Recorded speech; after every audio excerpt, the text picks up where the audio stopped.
So Caitlin Clark is the most sought after player in the WNBA right now. If there is a player that a team would choose, I think 8 out of 12 GMs, if they were asked who they would pick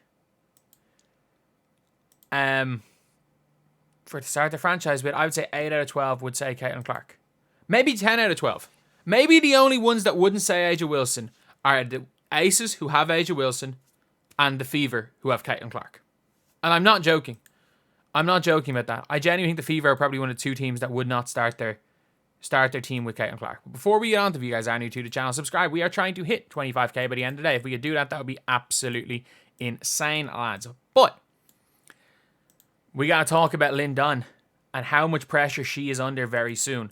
And if I'm the owner, if I'm Herb Simon, but again, Herb Simon doesn't care about this team.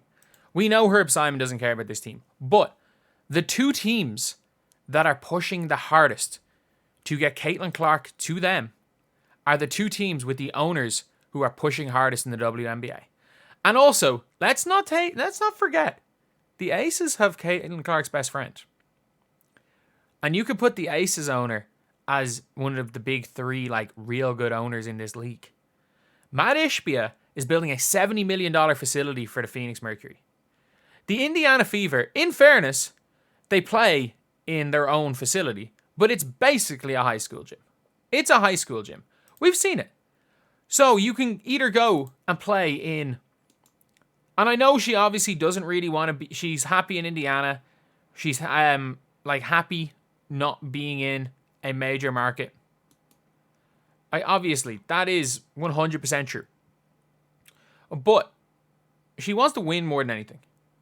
Like, if you know anything about Caitlin Clark, she's not going to take losing for an answer. And Lynn Dunn is not the right person if you want to win. If you want to win at all, Lynn Dunn is most definitely not the right person. So for me, I'm just like, they're going to have to do something. They're going to absolutely have to do something about the whole situation. Because you've got teams now trying to do whatever the hell they can to turn Caitlin Clark's head. You've got players trying to turn her head. And she is a player with the leverage. If she wants out, she can get out. Like, you might have to give up quite a lot. Like, if you're not, like, don't get me wrong, like, it took quite a lot to get like Elena Deladon out of Chicago. I think, what was it? They had to give up Kat Copper. I think the Mystics, what did they have to give up? It was Kat Copper, Dolson? No, it wasn't. It was Copper, somebody else, and like a first.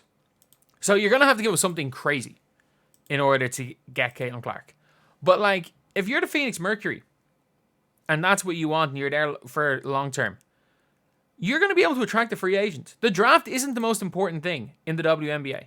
It is free agency. And if you can manage to get yourself a Caitlin Clark, if Caitlin Clark demands out, you have, like, she's gone.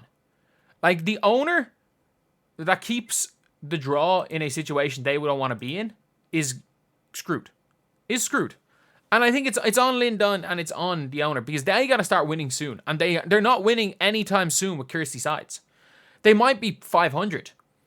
But there's a good possibility that you have. But like, look, this is the GM that paid Erica Wheeler a max contract and Katie Lou a near max. Like, come on. Like, if she doesn't get in free agency this year, because everyone's on a 1-year deal, I'm cool, keep Kelsey Mitchell. Keeping Kelsey Mitchell's fine. She's good. If you don't get one of, I'm just going to look at 2025 WNBA free agents. Like, this is what you have to do as a GM if you're serious about winning. You are finding a way to get an athlete for an Alyssa Smith. You are making an Alyssa Smith trade. Whether that is to get into the late first round in the draft, because I know Connecticut don't have their own pick anymore. So it's going to be harder to get someone to Connecticut. It's going to be harder to get her to Connecticut.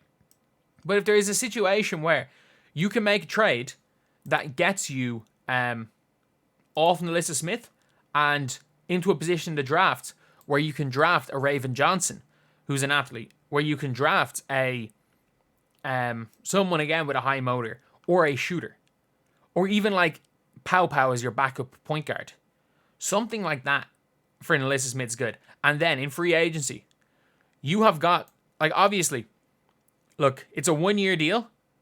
Erica Wheeler is gone. You've got max money. Even if you keep Kelsey Mitchell, you've got max money. If you don't get one of on the 1-year deal,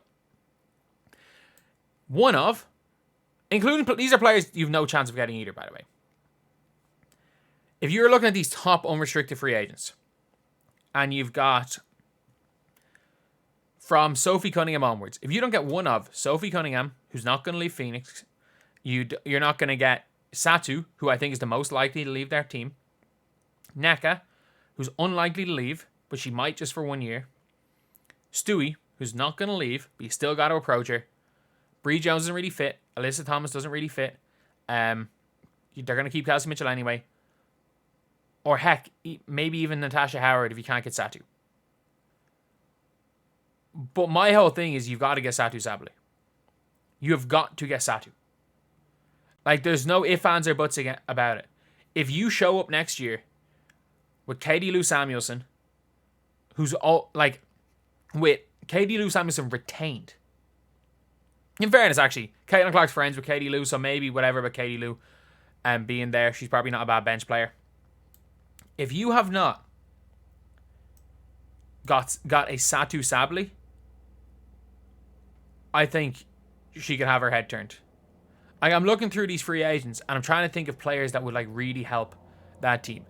Walker Kimbrough as a bench player, as a sixth man or sixth woman, would be superb. You got to keep Temi. She's restricted. You can keep her. Odyssey Sims is going to look for a lot of money. But if you can get, like, again, I think Walker Kimbrough is a perfect bench scorer for this team. But you've got to fill out the roster with that. Now, if you're looking at free agents this year, you're going to have to, in my opinion, you're going to have to get off Alyssa Smith. She just does not seem to fit. But you got to be serious, Lyndon. You have got to be serious. And the most serious you can be is by firing Christy Sides. You should offer, and make it very clear, by the way. Even if Christy Sides is going to stay, make it very, very clear. Because at the end of the day, you would rather have a pissed off bad coach than a pissed off superstar. Make it very clear you are trying to get Cheryl Miller. Whether it's you, even if it's not you, Lyndon, you can just say to Christy Sides, no, I want to keep you. Herb Simon, make it very clear you want Cheryl Miller. So even if it is Christy Sides, we can, if there's a whole thing, you can go to Caitlin and be like, well, we're trying. We're trying to get, we just couldn't get her. She wouldn't take the job. And it's like, we don't really feel like we don't have the right options. Like, no, we're going to get rid of Christy eventually. But trust me, it's just, we're waiting for the right person instead of bringing in someone that's bad. But you got to make that abundantly clear to her that you're trying to do that. Christy Sides is not the long-term coach for this team. Lynn Dunn is not the long-term GM for this team. And Herb Simon is completely cool with this team sucking. He is an owner that is completely cool with his team being terrible. And that is where the issue is that there are 3 to 4 WNBA teams who have owners that really want to win. That are going to be pushing hard to win games and win championships in the future. And not just again, over a short amount of time.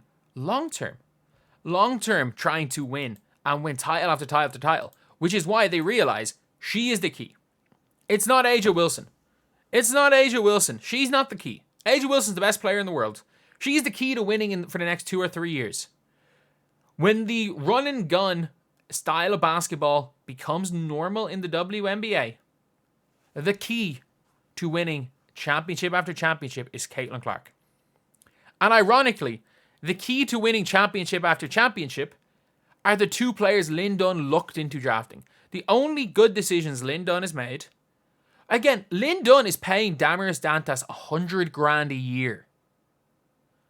Like, and this is after she signed Damaris Dantas after knowing she was drafting Caitlin Clark. Like, how do you not realize who Caitlin Clark is? Like, how do you not realize who Caitlin Clark is when you are drafting for your team? Either way, look, I don't. It's extremely, extremely frustrating. But you're looking at a situation where you've got the perfect big 2. You have got Caitlin Clark and one of her good friends who is an extremely high IQ player who once she figures out she's now figured out how to play with Caitlin Clark, and once she does an off season of like extreme conditioning Like, once she gets back, if she gets into the shape, if she starts off next season in the shape she is in right now, and then can play her way into better shape, then that's the best duo in the WNBA already. That is the best duo in the WNBA from day one next year. If this is a team that does not win, they're not going to win 30 games. If they win less than 22 games next year, and Lynn Dunn keeps Chrissy Sides the coach, and they still don't, Nalissa Smith still starts with no motor. They still don't play defense. They still haven't addressed. They replace Erica Wheeler with, I don't know, maybe they do something really dumb, like signing a... I'm trying to think, what's the dumbest free agency decision they can make with a max contract? I'm trying to think who's there. They go and sign Diamond DeShields or something for no reason. Like, they do something, or they sign somebody who hasn't been playing for a while. Heck, if I'm them and you can't, if I can't sign, if I'm the Indiana Fever and I'm not able to sign, what's her name? I'm not able to sign Satou. I'm calling Emma Messiman. Please come back. Please come back.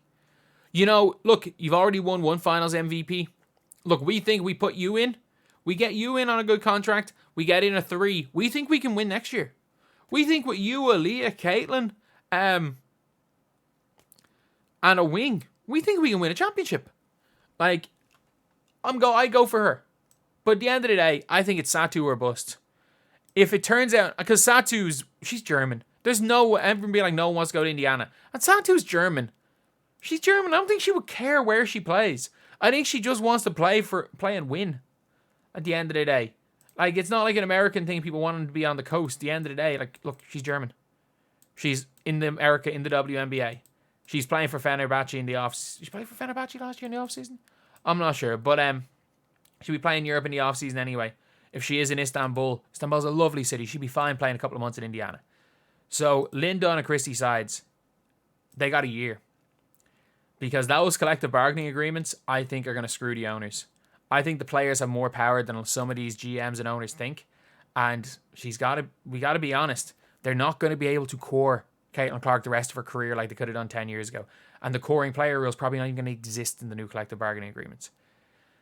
There's going to be a chance that after next season, not that she can ask out for nothing, but that she has the leverage. She might have the leverage to get the hell out of there. If Christy Sides and Lynn Dunn continue with their absolute, just complete incompetence in running a franchise. I don't even blame Christy Sides. She didn't want to be the coach in the first place. She's just a bad coach. It's on her. It's on her.